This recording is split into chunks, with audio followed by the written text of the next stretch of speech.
Hello दोस्तों, तो आज मैं एक ऐसी सीरीज़ को एक्सप्लेन करने वाला हूँ जिसमें एक सिंपल से रहने वाले लड़के के साथ एक दिन कुछ ऐसा होता है कि उसे कुछ लोग एक ऐसे केस में फंसा देते हैं जिसकी वजह से उसकी लाइफ पूरी बदल जाती है। उसकी गर्लफ्रेंड उसे छोड़ देती है, उसकी फैमिली वाले मारे जाते हैं।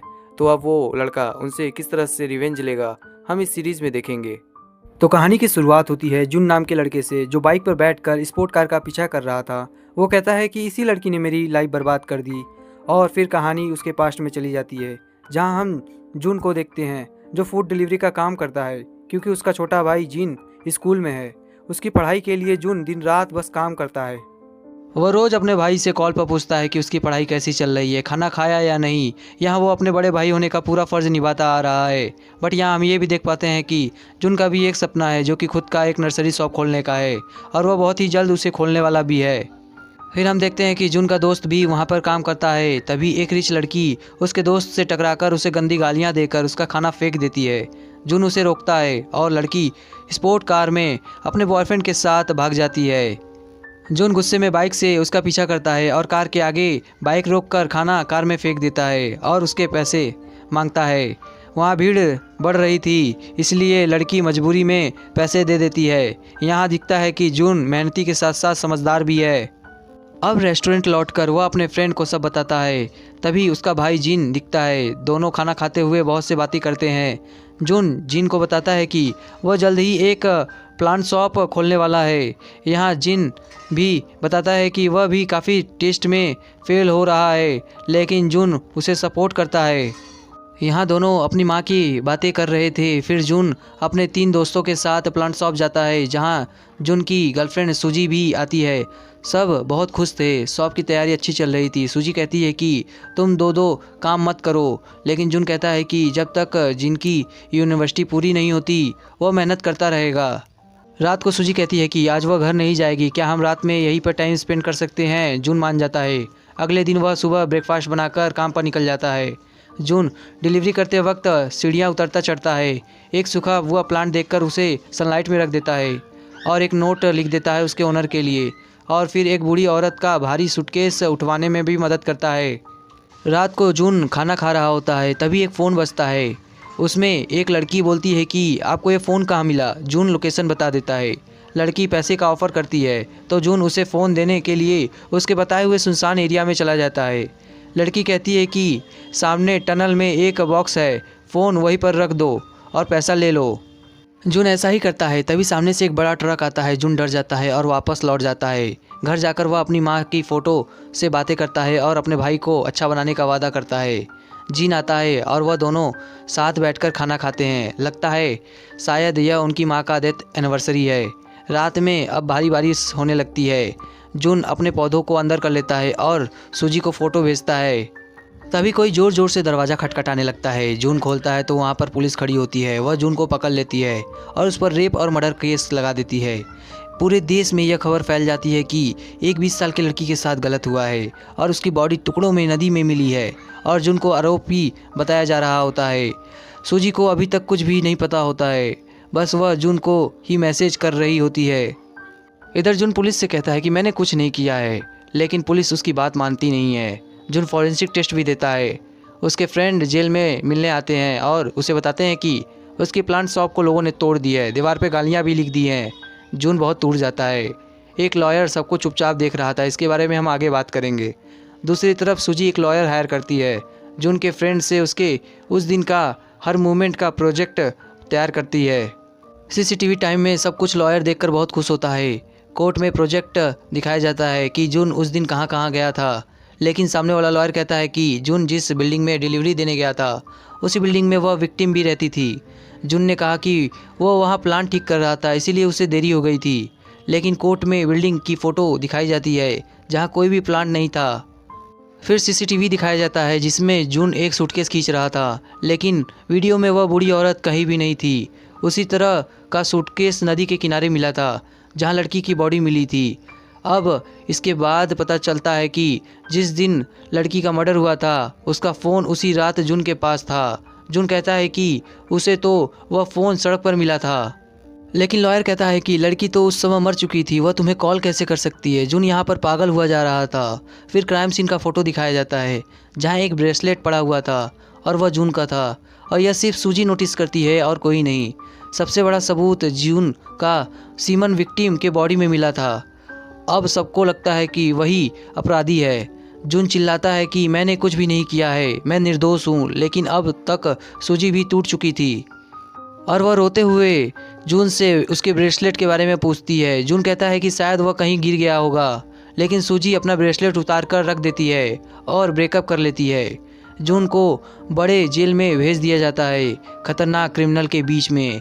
एक बड़ा क्रिमिनल उसे देखकर मुस्कुराता है, जैसे वो उसी का इंतज़ार कर रहा था। जून बहुत डर जाता है। कैदियों को नए रूल समझाए जा रहे होते हैं और जून की मेडिकल जांच भी होती है। अगले दिन वही लॉयर सैंग जून से मिलने आता है, वही लॉयर जो हमने देखा था कि जून को देखकर मुस्कुरा रहा था। सैंग को पूरा भरोसा था कि जून ने कुछ गलत नहीं किया। जून उसे सब कुछ बताता है कि फ़ोन वाली घटना और ब्रेसलेट जो उसके भाई के रूम में गिर गया था। सैंग कहता है कि वह उसके भाई से ज़रूर मिलेगा। जेल में कुछ कैदी जून को पकड़कर डेक्सू के पास लेके जाते हैं। जेल में सबसे खतरनाक आदमी डेक्सू जून को धमकाता है। उसने लड़की को मारकर नदी में फेंक दिया, इसलिए वह उसे छोड़ेगा नहीं। तब गार्ड आकर जून को बचाता है। सेल में एक और कैदी जून को चिढ़ाता है और उसे कुछ फेंक कर मारता है, जिसमें से लॉयर सैंग का कार्ड निकलता है। कैंटीन में डेक्सू कैदियों को पीटता हुआ दिखाई देता है। जून उसे देखकर डर जाता है। तभी दो और कैदी जून को दोस्ती का झांसा देकर अपने साथ ले जाते हैं, पर अंदर कमरे में तीनों मिलकर जून के साथ गलत काम करते हैं और उसे बहुत मारते हैं। इसी बीच सैंग फिर से आता है और बताता है कि जून का भाई जीन मर चुका है। यह सुनकर जीन पूरी तरह से टूट जाता है, क्योंकि ना वह उसका परिवार बचा ना उसकी गर्लफ्रेंड। उसकी हालत तो बहुत ही ख़राब होती है। रात में वह फांसी लगाने की कोशिश करता है। तभी उसे अपने भाई का इल्यूज़न होता है, जो कहता है कि मरे हुए पौधों को जिंदा करते हो और तुम खुद कैसे मर सकते हो, तुम ऐसा नहीं कर सकते, तुम्हें तो जीना होगा। तभी हम देखते हैं कि जून को बचा लिया जाता है। उसे जेल के क्लिनिक में रखा जाता है। यहाँ उसकी मुलाकात यूनसिक नाम के आदमी से होती है, जो कि चर्च को संभालता है। वह जून को समझाता है कि जेल में तुम सीख सकते हो, वर्कआउट करो, पढ़ाई करो, खेती करो। जून धीरे धीरे यह बदलने लगता है। वह वर्कआउट करता है, बाइबल पढ़ता है और जेल के कोने में थोड़ी सी जगह पर ढूंढकर फार्मिंग भी करता है। अब 5 साल गुजर जाते हैं। एक गार्ड उसकी मेहनत देखकर उस पर ध्यान रखता है, क्योंकि वह उससे इम्प्रेस हो गया था। जून उसे इनोसेंट लगता है। अब एक नया कैरेक्टर आता है, हान, जो किसी स्क्रीन रूम में सीसीटीवी में एक लड़के को देख रहा होता है। जेल में जून और गार्ड की दोस्ती हो जाती है। गार्ड सूखता हुआ प्लांट दिखाता है, शायद वो वही प्लांट था जो जून ने उस दिन सही किया था। यूनसिक जून को एक ब्रेसलेट देता है और कहता है कि आज मैं जेल से जा रहा हूँ। जून पूछता है कि तुमने मेरी मदद क्यों की। यूनसिक कहता है कि तुम अच्छे हो और एक दिन ज़रूर जीतोगे। अब कुछ दिन बाद एक कैदी सीन को बाकी कैदी मारते हैं। जून उसे चर्च में बुलाता है और उसे हिम्मत देता है, जैसे उसे यूनसिक देता था। सीन बताता है कि वह फ़ोन उठाने के चक्कर में फंस गया था। उसकी फिंगरप्रिंट विक्टिम पर मिली, जबकि वह उससे कभी मिला ही नहीं। और सबसे बड़ा झटका, वकील वही था, सैंग, जून की जो मदद करता था। सीन बताता है कि उसने सैंग को बताया था कि उसकी माँ कहाँ रहती है, और अगले ही दिन उसकी माँ की सुसाइड दिखाई जाती है, जबकि वह कभी ऐसा नहीं कर सकती थी। जून को समझ आता है कि जिन ने खुद जान नहीं दी, सैंग ने उसे मारा है। वही सैंग उसे और सीन को फंसा रहा था। तभी सुबह कैदियों में हड़कंप मच जाता है, जहां हमें पता चलता है कि सीन ने बाइबल के पन्ने खाकर और गला दबाकर अपनी जान दे दी। जीन को बहुत गुस्सा आता है। वह सैंग को बुलाता है। सैंग खुश होकर आता है कि शायद जून को कुछ याद आया होगा। जून पूछता है कि क्या तुम्हें क्लियर हुआ कि मुझे किसने फंसाया था। फिर वह चिल्लाकर पूछता है कि मेरे भाई को तू नहीं मारा था ना। सैंग मुस्कुराते हुए हाँ कहता है और कहता है कि वह उसके बताने के बाद जीन के पास गया था और उसे उसने मार कर लटका दिया था। जून सैंग को ख़त्म करने का कसम खा लेता है और सैंग कहता है कि कैसे, तू तो यहाँ जेल में है, तू बाहर निकलेगा तब ना मुझे मारेगा। सैंग बाहर जाकर किसी बॉस को कॉल करता है और कहता है कि मामला ख़राब हो गया है, शायद उसे सब कुछ पता चल चुका है और उसे मारना पड़ेगा। फिर हम देखते हैं कि जून ने बाइबल लौटा दी। टेबल के नीचे एक कील निकलता है और साफ है कि वह अब शांति का रास्ता नहीं चुनेगा। अब हम हान को देखते हैं, वही बिजनेसमैन जो सीसीटीवी से एक लड़के पर नज़र रखे हुआ था और उसे जेल भिजवाया था। यह हान मूर्तियों का कलेक्ट करता है और लोगों को ब्लैकमेल करता है। सबसे बड़ा खेल वही खेलता है जिससे लड़के को उसने जेल भिजवाया था।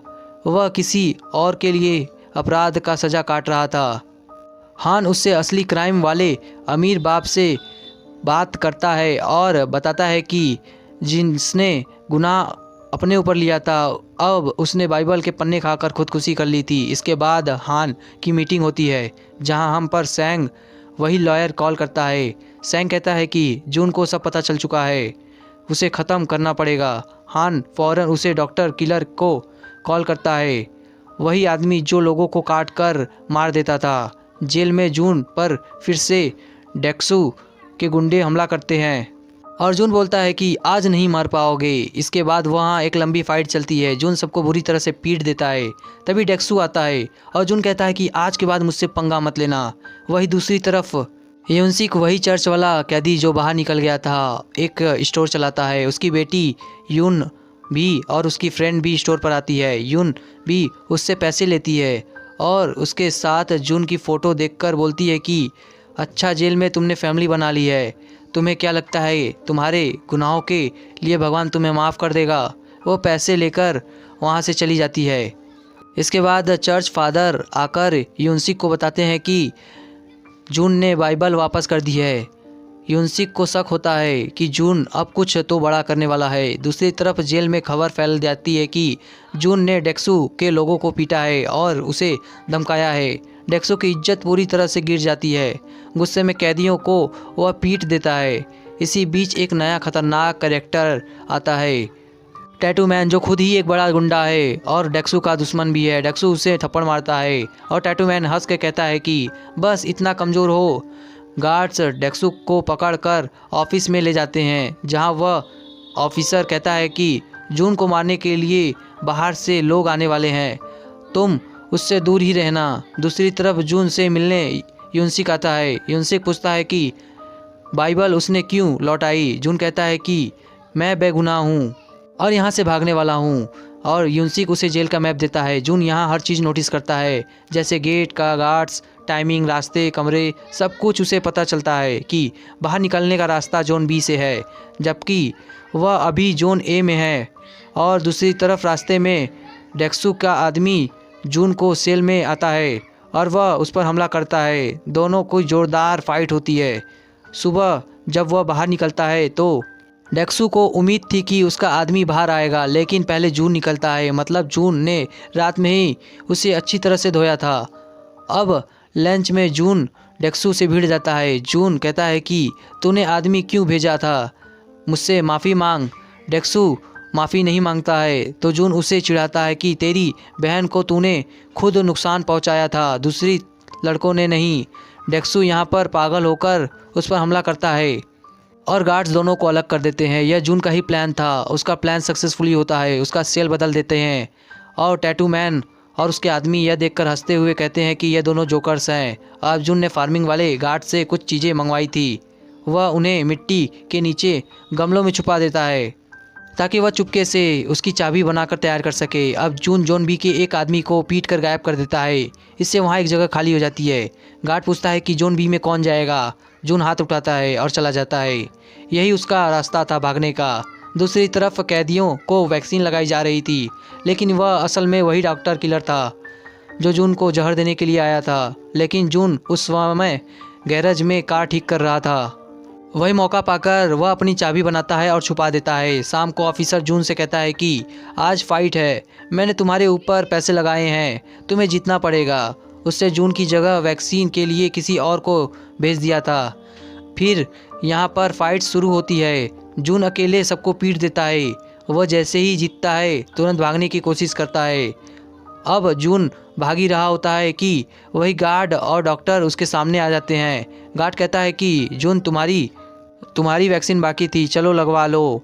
जून के सेल में उसे इंजेक्शन लगा दिया जाता है। डॉक्टर ने उसे जहर का इंजेक्शन दिया था। डॉक्टर बाहर आकर हान को मैसेज करता है कि जहर दे दिया है, 30 मिनट में वह मारा जाएगा। अब जून अपने सेल में जाकर चर्च से निकली हुई कील निकालता है और स्टोरेज रूम में जाकर शॉर्ट सर्किट कर देता है। बिजली गड़बड़ा जाती है, सारे कैमरे बंद हो जाते हैं और अब जून अपना प्लान शुरू करता है। वह यूनिफॉर्म बदलता है और वेंट में जाकर छुप जाता है और अंदर से निकलना शुरू करता है। गार्ड्स को थोड़ा शक तो होता है, लेकिन वह सोचते हैं कि शायद चूहा होगा। जून बाहर की तरफ पहुंचने वाला होता है और बाहर जेल के पास यूनसिक कार लेकर खड़ा होता है तैयार होकर कि जून भागने के लिए। तभी वहाँ जून का दोस्त गार्ड वहीं पर आ जाता है और यूनसिक से पूछता है कि तुम इतने दिन यहाँ पे क्या कर रहे हो। यूनसिक बहाना बना रहा होता है, मगर उसी समय गार्ड को जेल से फ़ोन आता है कि इधर बहुत से चूहे हो गए हैं और तुम बाहर घूम रहे हो, तुम ठीक से सफाई नहीं करते हो। अब गार्ड जल्दी से वापस जेल में जाता है। दूसरी तरफ जून पर जहर का असर करना शुरू होता है और वही फैमिली वाले मिलने वाले एरिया में पहुंचता है, जहां पर एक बूढ़ी माँ अपने जेल में बेटे से मिलने आती है और गुस्सा कर रही थी और कहती है कि मैंने कैसा औलाद पैदा किया है। जून अपने टूटे हुए वॉच के ग्लास से उसके खाने के पैकेट को काट देता है और जब लेडीज़ खाना उठाती है तो सारा खाना गिर जाता है। सबका ध्यान उधर चला जाता है और जून चुपके से निकल जाता है, लेकिन अब जहर का असर उसके बॉडी में पूरा हो गया था। आंखें बंद होने लगती है। बाहर निकलने ही पर वह बेहोश होकर गिर जाता है। जेल स्टाफ उसे उठाकर वापस क्लिनिक में ले जाता है। इधर हान अपनी अलग दुनिया में मज़े कर रहा होता है। कार रेसिंग देखने गया होता है। वह ऑर्गेनाइजर से कहता है कि सिर्फ रेस नहीं, मेरे लिए गाड़ियाँ टकरानी चाहिए, खतरा होना चाहिए, लेकिन ऑर्गेनाइजर मना कर देता है कि इसमें ड्राइवर्स की जान भी जा सकती है। फिर हान गुस्से में निकल जाता है और घर आकर हान अपने शहर के मॉडल पर कार को आपस में टकराता है, जैसे असली दुनिया में कोई बड़ा नुकसान प्लान कर रहा हो। एक लेडी आती है जो उसकी केयरटेकर है। हान उसके कान में अपना खतरनाक प्लान बताता है और वह भी एक साइको की तरह हंसने लगती है। अब हान सीधे जेल पहुंचता है। जेल के बड़े ऑफिसर भी उससे डरते हैं। हान दूसरे ऑफिसर से कहता है कि मुझे खतरनाक कैदी चाहिए, इल्लीगल तरीके से उन्हें बाहर निकालो और मेरे पास भेजो। ऑफिसर पहले तो मना करता है, मगर हान गोल्ड, पैसे और धमकी सब देता है। यह लगभग पक्की हो जाती है। अब इधर जून का गार्ड सीसीटीवी चेक करता है और समझ जाता है कि जून ने कैसे शॉर्ट सर्किट करके बाहर निकलने की कोशिश की थी। फिर सीन कट होता है। जून भाग नहीं पाया था, वह क्लिनिक में ही था। शहर से बेहोश होकर वह गिर गया था और इसीलिए वह वापस पकड़ा गया। डॉक्टर बताता है कि तुमने किसी ने मारने की कोशिश की थी, तुम्हें जहर दिया गया था, तुम मरते मरते बचे हो। तब गार्ड उससे पूछता है कि तुमने चूहे मारने की दवाई क्यों खाई? क्या तुम भागने की कोशिश कर रहे थे और तुम्हें जहर किसने दिया? लेकिन जून सिर्फ इतना कहता है कि यूनसिक को जाकर थैंक यू बोल देना। गार्ड को समझ नहीं आता है। वह यूनसिक के पास जाकर थैंक यू बोलता है और उससे पूछता है कि यूनसिक ये क्या है, तो यूनसिक कुछ नहीं बताता है। इधर पूरे जेल में खबर फैल जाती है कि जून को मारने की कोशिश की गई थी। टैटू मैन भी समझ जाता है कि यह गेम कोई और खेल रहा है, जून खुद ऐसा नहीं कर सकता। वही अब वो ऑफिसर जो हान से मिला था, वह डेक्सू को सेल से बाहर निकलता है और कहता है कि लड़ाई मत करना। जैसे ही डेक्सू बाहर आता है, वह जून को ढूंढने निकल जाता है। अचानक से क्लिनिक की लाइट बंद हो जाती है। डॉक्टर बाहर आ जाता है। गार्ड उससे पूछता है तो वह कहता है कि अंदर जो होगा उसकी जिम्मेदारी मेरी नहीं है। अब गार्ड दौड़कर अंदर जाता है। अंदर डेक्सू और उसके आदमी जून को मारने आए होते हैं, लेकिन जून ऊपर खड़ा होता है और अचानक उन सब पर हमला कर देता है। जून अकेले ही पूरी गैंग की धुलाई कर देता है। डेक्सू चाकू मारता है, लेकिन जून उसे भी पीट कर कहता है कि अब रुक जाओ, पर डेक्सू कहता है कि मुझे मारने दो वरना मैं नहीं रुकूंगा। अब जून उसका कान काट देता है। वैसे ही वहाँ पर सिक्योरिटी आती है और जून को उसी अंधेरे सेल में डाल देते हैं जहाँ पर पहले डेक्सू था। और वहाँ पर फिर से जून को अपने भाई का इल्यूजन आता है कि अब तुम क्या करोगे। जून कहता है कि मुझे नहीं पता, मेरे पास कोई और प्लान नहीं है। तभी कोई आदमी उसका मुंह ढककर उसे उठाकर ले जाता है। दूसरे खतरनाक कैदियों को भी इसी तरह से उठाकर लाया जाता है और यह सब हान के लिए किया जा रहा था। उसी डील के तहत ट्रक रुकता है और बाहर बड़ा सा यार्ड होता है। सभी कैदी अंदर आते हैं और वहाँ पर हान मुस्कुराकर उन सबका वेलकम करता है। 5 साल पहले का फ्लैशबैक हमें दिखाया जाता है। उसी रात जब जून को फेक केस में लगाया गया था, वहाँ एक लड़का डाकू नशे में अपने घर पर बैठा होता है और अपने पिता जो कि असेंबली मैन हैं उनको कॉल करके कहता है कि डैड, मैंने एक लड़की को मार डाला है, और वह भी चाकू से, और हंसने लगता है। वह इससे मजाक की तरह लेता है, लेकिन उसने सच में एक लड़की को मार दिया था। उधर एक बड़ी पार्टी में हान गवर्नमेंट वाले से भिड़ जाता है। एक आदमी हान को फिंगर दिखा रहा था, धमका रहा था। हान के आदमी बाद में उस आदमी की फिंगर काट देते हैं और हान को दे देते हैं। हान घर में शोपीस की तरह रख देता है। दिखाने के लिए कि हान कितना ब्रूटल और साइकोपैथ है। तभी उसी असेंबलीमैन का फ़ोन आता है कि मेरे बेटे डाकियों ने एक लड़की को मार दिया है, अब मैं क्या करूं। हान कहता है कि मैं हूं ना, सब संभाल लूँगा, बस बदले में मुझे एक गिफ्ट दे देना। जिस तरह की गिफ्ट उसके घर पे पहले से थे, मतलब कि उसने पहले भी बहुतों के गुनाह छिपाए थे। फिर हान अपनी टीम को लड़के के बॉडी वाले घर भेजता है। टीम हर जगह डिवाइस लगा देती है। अब हान पूरे सीन का इमेजिन करता है कि लड़के ने कैसे लड़की को कैसे घसीटा मारा होगा। सीसीटीवी पे हान की नज़र जून पर पड़ती है। वह डिलीवरी बॉय अक्सर जो आता है, हान मुस्कुराता है और कहता है कि मेरा सही शिकार मिल गया। उस दिन से हान और उसके आदमी जून पर नज़र रखते हैं और जून घर पर नहीं होता है तो उसके आदमी उसके घर में फिंगरप्रिंट चोरी कर लेते हैं। फिर उसी फिंगरप्रिंट को खून में डुबोकर क्राइम सीन पर प्रिंट कर देते हैं। फिर उन्होंने वह दिन भी देखा जब जून और सूजी एक साथ थे रात में।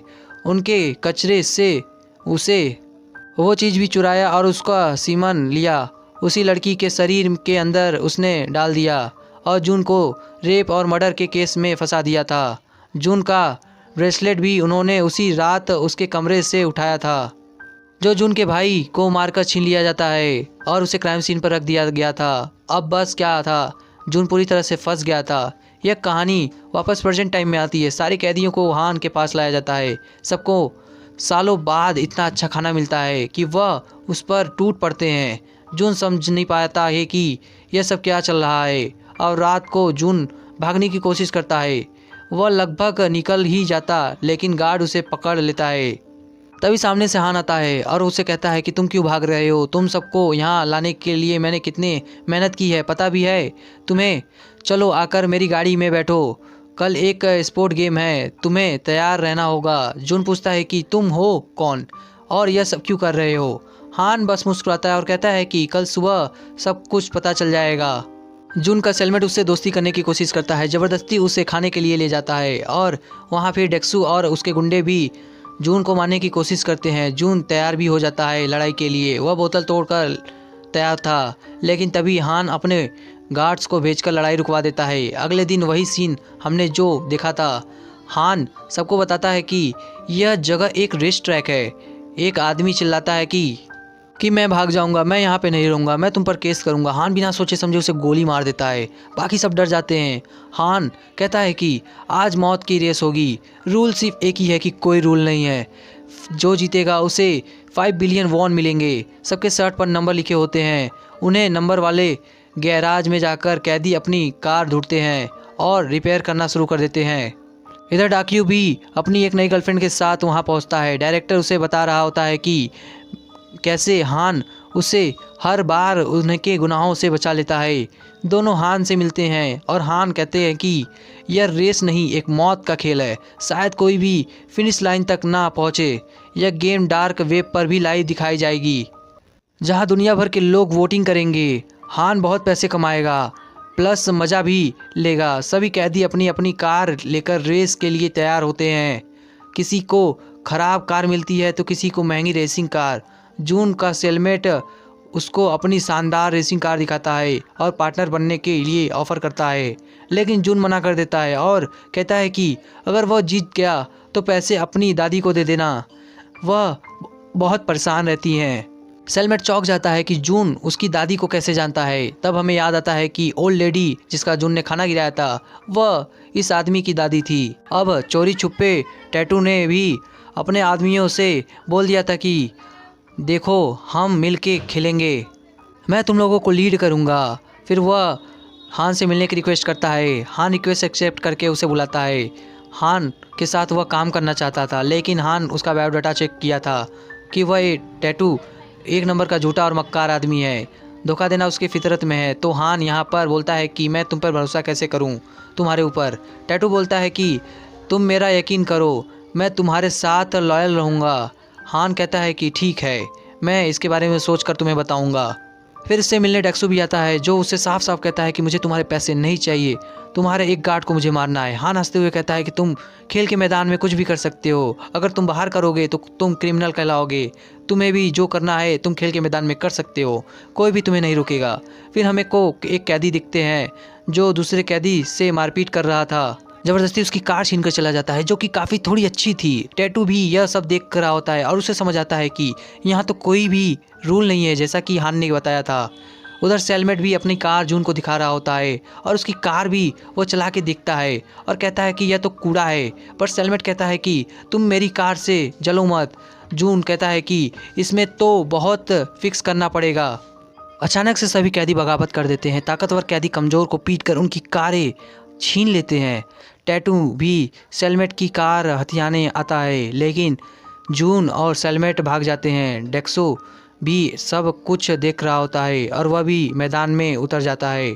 टैटू भी अपनी कार लेकर मैदान में उतर गया था। अब मैदान में तीनों लोग एक दूसरे का पीछा कर रहे होते हैं। जून, डेक्सू और टैटू 20 मिनट की यहाँ पे दौड़ चलती है, लेकिन हान रुकवा देता है क्योंकि ऑफिशियल रेस अभी बाकी थी। इसी बीच सेलमेट की कार ख़राब हो जाती है और उसमें बम ब्लास्ट हो जाता है और कार पूरी ख़राब हो जाती है। तभी यहाँ पे जून को एक रैंप दिखाई देता है जो कि ऊपर की साइड से जा रहा होता है। अगले दिन जून भी हान से मिलने की जिद करता है और उसे बुलाया जाता है। जून यहाँ पर सब कुछ देख रहा होता है। हान उसे बताता है कि यह पूरा प्लाट चारों तरफ से पानी से घिरा हुआ है और बाहर निकलने का यहाँ पे जून तुरंत समझ जाता है कि पूरा गेम मरने के लिए बनाया गया है, रेसिंग के लिए नहीं। हान कहता है कि तुम समझदार हो। तो जून उसे पूछता है कि ये क्यों, तो हान कहता है कि मज़े के लिए। जून उसे विटामिन की गोलियां मांगता है। गार्ड उसे विटामिन की गोलियां लाकर देता है। वह कहता है कि मुझे नहीं, इन प्लांट्स को दे दो, देखो कैसे मुरझाए हुए हैं। उसके जाने के बाद हान प्लांट्स को देखता है और गार्ड से उसे चेंज करने के लिए कहता है। फिर जून गैराज में जाकर अपनी कार फिक्स करने लगता है। दूसरी तरफ टैटू जून से डरा हुआ था। वह कहता है कि पहले हमें इससे डील करनी होगी, पहले हमें इससे मार कर हटाना पड़ेगा, वरना ये हमें जीतने नहीं देगा। इसी बीच हान टैटू को कॉल करके अपने पास बुलाता है और कहता है कि ठीक है, तुम मेरे लिए काम कर सकते हो, मैंने तुम्हारे लिए तुम्हारे कार में एक गिफ्ट रखा है। सभी गैराज में जाने लगते हैं और हान जून को देखकर सोचता है कि मैंने इसे कहीं तो देखा है। यहाँ पे रेसिंग शुरू होने वाली थी और डाक्यू बोलता है कि मुझे लगता है कि यह कार नंबर 9 वाली जीतेगा। वह जून को बोल रहा था। यहाँ पर रेस शुरू होती है और जून सबसे आगे चल रहा होता है, लेकिन हान तो इसी में लगा हुआ था कि उसने जून को आखिर कहाँ देखा था। तभी उसे प्लांट की बात याद आती है और फिर 5 साल पुरानी केस के बारे में वो सोचता है कि जून एक प्लांट लवर होता है और उसे याद करते हुए वो समझ जाता है कि ये लड़का वही है जिसे उसने फेक केस में फंसाया था। अब डेक्सू जून की कार के आगे लेकर जाकर रोक देता है और चाकू निकालता है उसको मारने के लिए। हान उसे देखकर बहुत खुश हो जाता है, लेकिन फिर हम देखते हैं कि कार में तो सेलमेट बैठा हुआ था, जून नहीं। हान परेशान होता है कि जून कहाँ पर चला गया। तभी यहाँ पर जून बाइक पर एंट्री लेता है क्योंकि यहाँ कोई कार रेसिंग का रूल नहीं है।